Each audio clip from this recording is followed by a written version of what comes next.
This is Tim Brown, author of the book Boys Won't Be Boys. And I'm excited to have with me Dr. Carter Womack. Dr. Womack is a great man. He's had a lifetime of experience of not just being involved in corporate America, but also being involved in the community. And this stage in his life now, he's the founder, CEO of Leadership at Its Best. And so it's exciting. We're glad to have him in Columbus, doing the great things that he's doing for us. Dr. Womack has been worked in corporate America for a while, for Goodyear in Akron, Vicom, various companies, and also with Value City department stores here in Columbus. But he also was involved in the community as well during that time. He was involved with, he was a city council person in Akron, Ohio, involved with NAACP there. Also, he's been the both the international president of Phi Beta Sigma and the National Pan-Hellenic Council. So he's done a myriad of things, but most importantly, he's a man of faith. He's a man of faith, and he's been involved in his church, the New Salem Baptist Church, and just involved in the community. So Carter, welcome to the program today. Good morning, Tim, and thanks for having me. I'm so pleased to be with you. Yeah, could you tell us a little bit about your experience? This broadcast is about mentoring, and it's about mentoring the next generation. And I know in all those things that I read off that you've done, there had to be someone in your life who kind of molded you, shaped you, or gave you that spirit to want to help others. Can you talk about those mentors that were in your life growing up? Tim, for me, it started back in Greenville, Alabama, where I was born. The 10th child of the late Jaycees and Matthew Womack. We grew up poor in Alabama. I tell people, I was born in 1950. I was born in 1951. I'm 69 years old. So I grew up when racism and discrimination was rampant. My father was a woodman. My mother worked in somebody's kitchen and cleaned somebody else's house. Neither one of them went to school at all, no schooling at all. But they grew up learning by hard knocks, as my daddy used to say. So my first mentors really was my mom and my dad, just to see my father get up every morning, going out, chopping wood, doing some farming, cutting hair. My first haircut I got from my father with those hand clippers that you cut your hair with. So my mentors really started with my mom and my dad. And my mother was, like I said, was a domestic. To see her get up in the morning, go to the white man's house, cook and clean, and then come home and took care of her family. Those really were my first real mentors. And then it built him up on people that I met at Alabama A&M. My high school teacher, Mr. Marshall, who was a math teacher, who said, Carter, you can do this math. Don't be ashamed of it, who taught us how to play chess. So it started back when in my little hometown of Greenville, Alabama. Yeah. And it grew as I met other people in my life. Could you talk about your, Dr. Womack, could you talk about your experience at Alabama A&M? Okay, I had to decide on what school I was going to. I wasn't going to go to Alabama State, which is about 30 miles from my hometown. It'd be too close to mom and dad. So a bunch of my classmates, we all decided that we were going to go to Alabama A&M, which is in Normal, Alabama, outside of Huntsville. I majored in chemistry and mathematics at A&M. And there my leadership skills grew because I got involved in Phi Beta Sigma, joined the chapter on campus. My mentor there was Doug Fales from Greenville, Alabama, who encouraged us to join the fraternity, who was our advisor for our chapter. So I led the growth of Phi Beta Sigma at Alabama A&M University by being chapter president and involved in other student leadership programs there. You know, if you think about people, Tim, I think about Miss Pat Flowers, who was the advisor for the student government, for the student organizations, who encouraged me to Carter, step on out there, you can do this. I need you to be on this committee of this program. So A&M really was my educational foundation, but it was also my, I tell people my coming out, because I was a quiet little country boy from Greenville. I was scared to go away from home, but the school and the teachers gave me the opportunity to really push myself beyond my limits. That's awesome. Can you talk to men about how you were able to bridge that gap? Meaning you're involved in corporate America now, you have these jobs in corporate America at a high level. And then at the same time, you get involved in politics.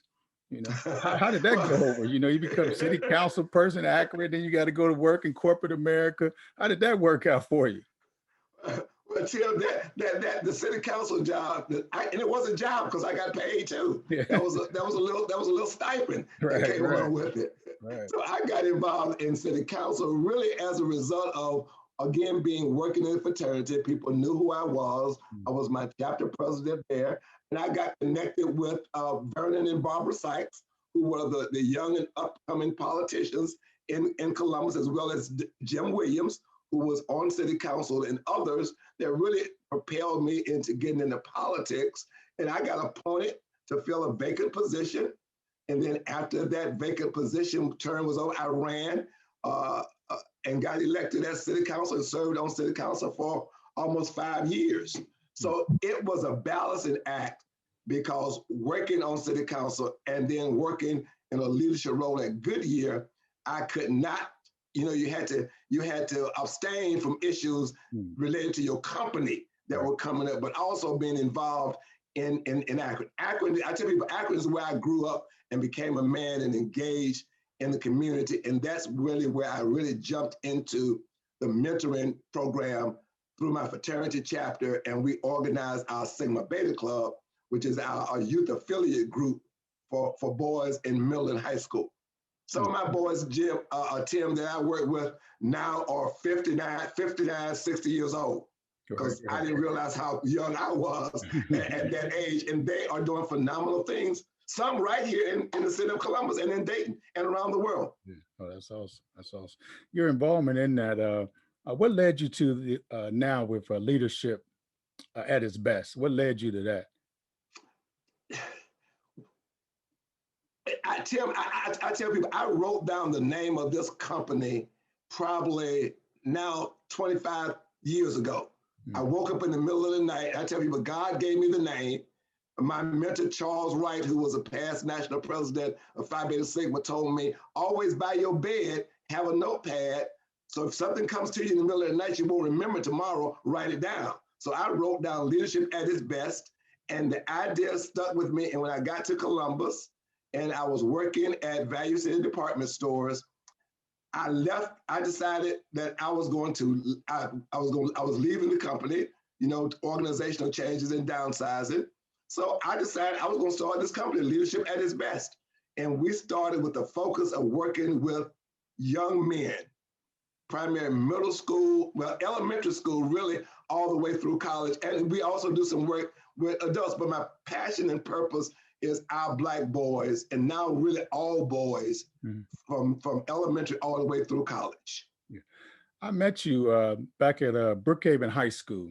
Oh yeah, with Bob Murphy. Yeah, Bob Murphy. You were doing, Bob Murphy. And that's when I first got introduced to the BOLD program. Yes. And the one thing I remember about that is not only did you work with the elementary schools, but you work with those high school guys, and they in turn were going to the elementary school and being leaders for those guys. And in a way, you were training those guys as well to be leaders. Can you tell us a little bit more about BOLD Village?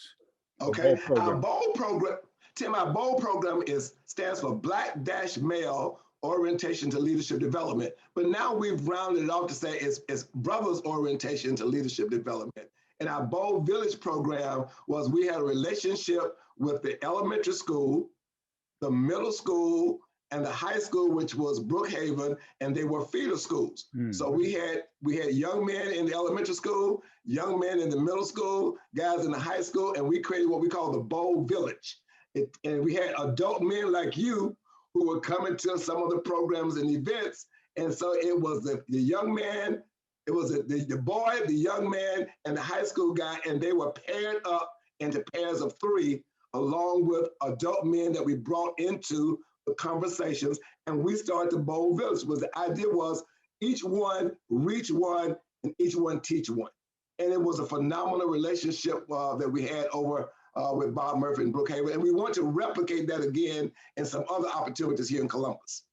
Yeah, it was phenomenal. Oh, it was. I can testify to the impact that it had. Those boys would be so excited because I remember they would have to dress up. That's right. They would have to wear that shirt and tie. They had to dress up. And every day when I walked through the building some days and I would see them, and I knew where they were going and what they were doing. And those young men were so proud of that. They were so proud of what you're doing. And so that gets us to what you're doing now with the mentoring young boys, how important it is to mentor this next generation. And in your work, what gaps do you see that are missing that we as men are have to fill in young men's life today? We know there's a lot of single mothers who are raising their sons. So with that dad not being around, that male role model, what are those gaps that you see that we need to fill? There are a couple, Tim. Among those is really we've really got to be in the presence of these young men so that they can reach us, see us, and talk to us. Because if they don't see a male in their life, then they don't know what it is to be a man. And we have to be able to be I said sometimes, not all the time, straight to the point, stern with them, and to get their parent, either it's a single mother, grandmother, or fathers. Because people tend to think that Black men are not involved in their children's life. As you know, that's not the case. Right. They might be involved, but many of them might not be equipped to do what they need to do for their sons. So I think we as those men that are committed to this have to step in with them in those gaps and help them be the best that they can be. Encourage, engage, and support. And sometimes that support is financial support. Mm-hmm. You know, sometimes our kids don't have clothes. They don't have books. They don't have food. So Black men as mentors, we got to be willing to put some time in and collaborate to get some resources to do some things. Yeah, that's good. I also know in your BOLD program, you also work closely with parents as well. And yes. I know you realize how key and how important parents are. How do you get parents to realize that maybe, hey, this is something that your son needs to be involved in? What is that hook? What is that hook you use? Tim, the hook is for your son to be involved, you have to be involved. Mm. We established what we call a parent club. So we connect the parents to each other. And the good thing about that is they love the opportunity to share and have somebody else they can talk to. Because especially when you got single mothers in that situation, they don't have anybody that they can talk to about really their sons. Because, you know, people are very private. So I'd rather share with somebody that's in a similar situation than others. And there are men who love to create that relationship with other men and their boys. So it takes some work, but you got to be able to communicate with those parents as often as you can to make sure they know what their boys are doing. That's good. As we wrap up, this has been a great conversation, and I'm sure that you dropped a lot of great gems for us, just hearing about your background and how you got involved with encouraging men. So how would you encourage men to get involved? What challenge would you issue to men getting involved in the lives of these young guys today? Challenge would be, Tim, make a commitment that you can give once a week, 2 hours. I don't want your life. Right. Take 2 hours. Divide 2 hours by 8 days, by 7 days rather, and see how long it's going to take. Give 2 hours. If you work for a job, tell your company, I need an hour off. I'm going to one of these middle schools. Even if you just go in and have lunch in the cafeteria. If you go in and get cleared to sit in a classroom, the environment changes, Tim, as you know, when there's a man sitting in the back of the room and he's just there saying, good morning, I'm here as a supporter of your school. So we need men to make that commitment. I want to challenge men to consider, like you said, just those 2 hours, that time a week and just pointing and just showing up. I always tell that boys and young men, they don't need your presence. They don't need the Air Jordan tennis shoes and drop it. They need your presence. They need to see you. We need to be seen. We need to be seen. A boy can't become what you don't see. That's right. And so giving them an opportunity to see us, and then also being able to be transparent with them and just tell them that we weren't always like this. If someone helped us, and that's why we're here to help you. What you see now is not what it was back then. Like you say, you were one of those shy introvert guys or whatnot, but then all of a sudden, the light bulb kicked in, and that was through some encouragement from someone. Someone spoke a word into your life, and you can probably, all of us can remember that day when the light bulb kicked in, and from there forward, we've gone forward since then. So I want to thank you, Dr. Womack, for all you're doing in Columbus, and we're glad that you're here now, and we're not sending you back, and so we appreciate all that, and so I just appreciate your time. One last thing, could you leave some information on how persons can get in contact with you to get involved in the BOLD program or the Leadership at Its Best program? You can send me an email at Carter, CARTERLAIB @AOL.com. That's TERLAIB at AOL, or visit our website at leadershipaib.com. All right. That's it. Oh, great. All right, Dr. One. Well, I appreciate your time, and I look forward to us continuing our partnership and working together. Thank you, Tim. Appreciate it.